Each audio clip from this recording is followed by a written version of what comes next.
안녕하세요. 저는 30대 초반에 결혼한 지는 2년 된 여자입니다. 저하고 남편은 아무런 문제도 없었는데 갑자기 나타난 신우 때문에 저희의 신혼이 엉망이 되어버렸네요. 사실 남편이 가장 큰 문제입니다. 남편은 신우에게 찍소리도 못하거든요. 결국 남편한테 그렇게 좋으면 네 누나랑 살라고 내지르고 지금 이혼 절차 밟고 있습니다. 남들처럼 평범하게 중고등학교 나와서 서울에 있는 중위권 대학교에 진학했어요. 원래는 광고 홍보를 전공한 만큼 마케팅 쪽에서 일하고 싶었지만 말처럼 쉽지 않더라고요. 1년의 구직 활동 끝에 결국 서울에 있는 중견기업에 들어갔습니다. 하고 싶었던 마케팅 부서는 아니었지만요. 부모님에게 도움받지 않고 스스로 벌어서 제 인생을 만들어 갈 수 있다는 게 정말 기뻤습니다. 회사에서 인정받고 싶어 일을 열심히 했어요. 그리고 연애하는데 큰 관심도 없었습니다. 그렇게 회사와 집만 오가는 일상을 반복하고 살다 보니 어느새 제 나이가 29이더라고요. 친정 부모님은 이제 슬슬 좋은 사람 있으면 만나보라고 말씀하셨고 저 역시 친한 친구들이 하나 둘 결혼한다고 하자 조바심도 들었어요. 그렇지만 갑자기 어디서 어떻게 사람을 만나야 할지 모르겠더라고요. 그러던 어느 날 회사 동기가 소개팅 한번 해보지 않겠냐고 묻더라고요. 인위적으로 사람을 만나는 걸 좋아하지 않는 편이었지만 웬일인지 그때는 한번 나가보고 싶었습니다. 그렇게 지금의 남편을 만나게 되었네요. 사실 사진만 봤을 때는 제 타입도 아니고 해서 큰 기대는 없었는데 막상 만나보니 말도 잘 통하고 다정한 사람이더라고요. 저보다 3살이 많았던 남편은 저처럼 중견기업 인사팀을 다니고 있었어요. 만남이 거듭될수록 서로 취향도 비슷하고 같이 있으면 즐거워서 어느 순간부터 당연하게 결혼에 대해서 이야기를 나누게 되더라고요. 그러면서 알게 된 몇 가지가 일단 남편에게는 은퇴하신 부모님이 계시다는 거였어요. 2년 전에 두 분 다 은퇴를 하시고 지금은 나라에서 나오는 연금으로 생활하신다고 했습니다. 지금 거주하시는 집 한 채가 전 재산이라서 걱정이라고도 했어요. 그리고 남편에게는 5살 차이 나는 시집간 누나가 한 명 있었고요. 결혼한 누나를 빼고 세 가족이 한 집에서 살고 있었습니다. 제 경우 친정 부모님은 서울에서 곱창집을 하고 계셨어요. 작지만 오래된 곳이라 단골 손님도 많고 입소문도 많이 나서 장사는 늘 잘 되는 곳이에요. 그 곳에서 번 돈으로 저도 키우시고 작은 아파트와 상가도 마련하셨어요. 제가 직장을 갖기 전까지는 부모님과 같이 살았지만 돈을 벌기 시작하면서 독립을 했어요. 부모님께서 전세로 작은 아파트를 하나 얻어주셨거든요. 사귄 지 1년이 좀 지났을 무렵 남편이 이제 더는 시간 끌지 말고 같이 살자며 저에게 프로포즈를 해왔어요. 저도 결혼하면 이 사람이랑 하겠구나라는 생각이 있었기 때문에 기쁜 마음으로 좋다고 대답했습니다. 하지만 결혼은 현실이라는 게 결혼 준비를 시작하기가 무섭게 실감나더라고요. 본격적으로 결혼 이야기가 오가기 시작하면서 돈에 관해 이야기를 할 수밖에 없었습니다.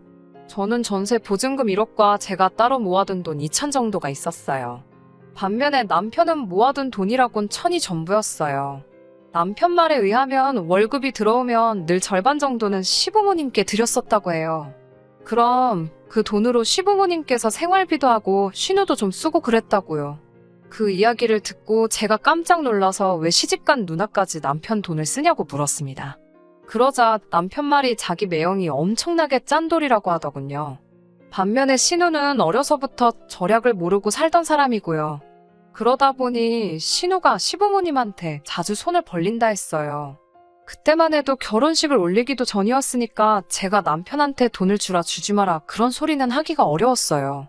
하지만 마음 한구석에서 당연히 걱정은 되었죠. 그래서 남편에게 결혼하고 나서는 좀 줄일 거지라고 돌려서 물었어요. 다행히 남편은 당연하다며 걱정하지 말라고 하더라고요. 저는 그 말을 정말 철석같이 믿었습니다. 그리고 바보 같지만 솔직히 그때 저희 친정부모님이 한쪽이 너무 기우는 결혼은 하지 않는 게 좋다고 몇 번이고 말씀하셨거든요. 하지만 저는 돈이야 있는 사람이 좀 더 쓰면 된다고 쉽게 생각했습니다. 순진하게도 남편도 저도 직장에 있으니 결혼하면 모든 게 다 안정을 찾을 거라고 믿었고요. 결혼 이야기가 본격적으로 나오면서 시댁에 가게 되었어요. 처음으로 시부모님께 정식으로 인사를 드리러 간 날이었습니다. 가족이 될 사람들이니 잘 보이고 싶은 마음으로 꽃바구니와 케이크를 사서 갔어요. 그런데 집에 들어서면서 깜짝 놀라고 말았습니다. 남편이 시부모님께서 집 한 채를 소유하고 계시다고 했을 때 저는 왜 당연히 아파트라고 생각했을까요? 사실 연애하는 동안 항상 제 아파트에서 데이트를 했지 남편이 사는 곳엔 와본 적이 없었거든요. 그래서 더 깜짝 놀랐어요. 남편은 반지하에 살고 있었거든요. 반지하에 사는 게 나쁜 건 물론 아니지만 그래도 생각지 못했던 곳이라 당황스러웠어요. 저를 더 당황스럽게 만들었던 건 신우도 와 있었다는 거예요. 시부모님과도 처음 만나는 자리였는데 신우까지 와 있으니 긴장이 되더라고요. 신우는 저를 위아래로 훑어보며 들어오라고 하더라고요. 그때만 해도 뭐 처음 보는 사이니까 자기도 모르게 훑어봤을 수도 있지라고 생각했어요. 그런데 자리에 앉아있으니 신우가 더 노골적으로 저를 쳐다보더라고요. 보다 못한 시부모님이 네 올케 뚫어지겠다며 그만 쳐다보라고 할 정도였으니까요. 그러더니 대뜸 신우가 저한테 쌍꺼풀은 몇 살에 한 거냐고 물었습니다. 제가 황당해서 쌍꺼풀이요? 저 수술 안 했어요라고 대답하자 어쩐지 양쪽이 다른 게 별로더라며 웃더라고요. 뭐 이런 사람이 있나 싶었지만 내색 안 하고 꾹 참았습니다. 시부모님도 남편도 그냥 같이 웃어버리니 제가 기분 나쁜 티를 내기도 어려웠고요. 다행히 그 이후로 결혼식을 올리기 전까지 신우와 마주칠 일은 크게 없었습니다. 그런데 저희 부부가 신혼여행을 간 사이 집안에 난리가 났었어요. 신우는 결혼한 지 4년 차였는데 아이가 없었어요. 듣기로는 아주버님이 정말 아이를 가지고 싶어 했는데 어찌된 일인지 임신이 안 되더라고 들었거든요. 그런데 알고 보니 신우가 아주버님 몰래 바람을 피느라 아이를 일부러 안 가졌던 거였어요. 결국 아주버님이 그 일을 알게 되면서 이혼을 당했더라고요. 신우에게 귀책 사유가 있다 보니 돈 한 푼 못 받고 쫓겨났고요. 다행히 남편이 저와 결혼하면서 제가 살던 아파트에 몸만 들어오면 됐기에 남편이 쓰던 방을 신우가 쓰게 되었습니다. 그 일을 알게 된 남편은 얼마나 속이 상했는지 며칠간 잠도 못 자고 뒤척이길 반복했습니다. 신우를 좋아하는 건 아니었지만 남편이 속상해하는 모습을 보니 마음이 안 좋았어요. 하지만 안 좋은 마음도 금방 사라져 버렸습니다. 그건 남편과 신우의 도를 지나친 태도 때문이었어요. 저희 부부는 결혼하면 금방 아이를 가질 생각이었어요. 저도 남편도 아이들을 좋아하고 최소한 둘은 갖고 싶었기 때문이에요. 그런데 신우가 이혼하고 얼마 지나지 않았을 무렵 남편이 저에게 할 말이 있다고 하더라고요. 남편은 저에게 당분간 아이를 갖지 말자고 했어요. 제가 갑자기 그게 무슨 말이냐고 물으니 신우가 결국은 아이 때문에 이혼을 당한 거나 마찬가지 아니냐면서 우리가 아이를 가지면 신우가 얼마나 괴롭겠냐는 거예요. 그러니 신우가 좋은 사람을 다시 만나 새로운 가정을 이룰 때까지 우리가 기다려주자고 했습니다. 제가 그런 말도 안 되는 소리가 어딨냐고 그렇게는 안 된다고 했어요. 그러자 저더러 인정머리도 없는 여자라며 같은 여자끼리 서로 이해해주고 도와줘야지 왜 신우의 아픈 상처에 소금을 뿌리려고 하냐는 거예요. 저는 남편에게 신우가 이혼을 당한 건 아이 때문이 아니라 신우가 아주버님을 속였기 때문이고 그것 때문에 우리의 계획이 틀어지는 건 말이 안 된다고 다시 말했습니다. 하지만 남편은 완강하게 신우의 입장을 생각해줘야 한다는 거예요. 그러면서 저더러 이제 한 가족이니까 너무 제 입장만 생각하지 말고 신우의 마음도 좀 헤아려 주라고 했습니다. 특히 제가 아랫사람이니까 그 정도는 당연한 거라고요. 처음으로 남편이 다른 사람처럼 보였습니다. 자기 누나니까 속상한 건 알겠는데 그래도 저렇게 똥인지 된장인지 분간도 못하는 바보 천치인 줄은 몰랐으니까요. 하지만 이게 다가 아니었어요. 저희 부부는 생활비를 공동으로 관리합니다. 딱 얼마씩 내서 쓰는 건 아니지만 서로 투명하게 공개하고 그때그때 상황에 맞게 쓰는 편이에요. 그런데 언젠가부터 남편이 저에게 뭔가 숨기는 것 같았습니다. 외식을 하자고 해도 안 나가려고 하고 가기로 했던 여행도 취소하고요. 무슨 일이냐고 몇 번을 물어도 남편은 아무 일도 없다는데 좀처럼 믿음이 안 가더라고요. 저는 남편이 저 몰래 어디 돈이라도 빌려줬나 보증이라도 섰나 싶어 날이 갈수록 걱정이 커졌습니다. 그래서 결국 남편 몰래 남편 통장 정리를 했어요. 통장 정리를 하고 깜짝 놀랐습니다. 그나마 얼마 있던 잔고는 물론이고 그동안 받은 월급도 전부 신우한테 빠져나가고 없더라고요. 퇴근하고 들어온 남편을 앉혀놓고 정리한 통장 내역을 들이밀었습니다.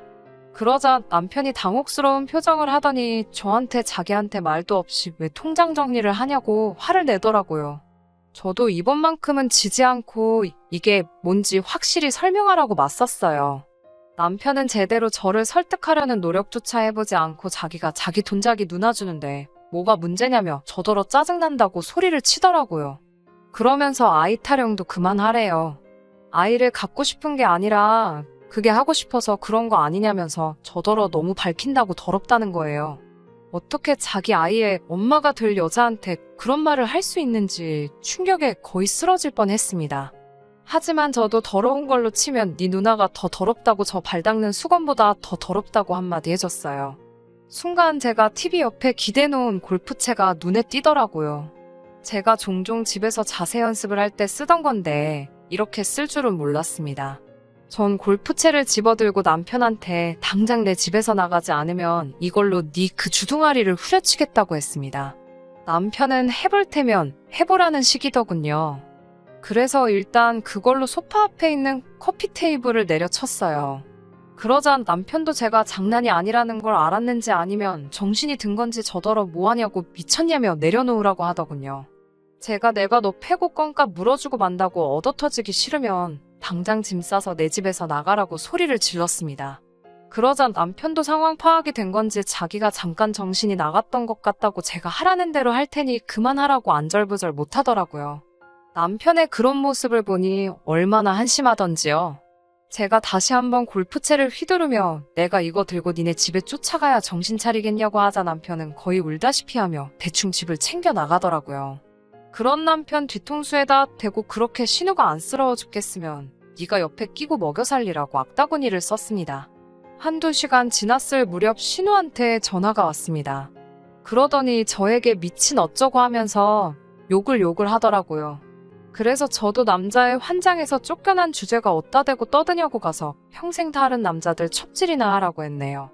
살면서 그렇게 험한 소리를 해보기는 또 처음이라 저도 심장이 터지는 줄 알았어요. 이어서 남편한테 다시 전화가 와서는 자기 한 번만 봐달라고 자기 이제 갈 데도 없다며 애걸복걸하는데 제가 미쳤나요? 너한테 식탁값 물어내라고 안 할 테니까 나 좀 괴롭히지 말라고 안 그러면 내가 너네 신상 다 인터넷에 깔 거라고 했어요. 남편이 다니는 회사가 굉장히 보수적이라 이런 풍문에 휩싸이기만 해도 잘리는 건 시간 문제거든요. 오늘까지 며칠을 고민해봤는데 그래도 역시 이혼이 답인 것 같아서 이따 변호사 만나러 가보려고요. 애시당초 집도 결혼 전 제가 부모님께 받은 거라 재산 부분에 있어서는 아무런 걱정도 고민도 안 됩니다. 단 한 가지 아쉬운 건 남편 한 대 시원하게 치지 못한 것 뿐이네요. 아무리 남매 사이가 좋아도 결혼하면 정신적으로 독립을 해서 각자 행복하길 빌어주는 게 정상인데 저도 이런 정상적인 사고방식을 가진 사람과 금방 만날 수 있었으면 좋겠네요.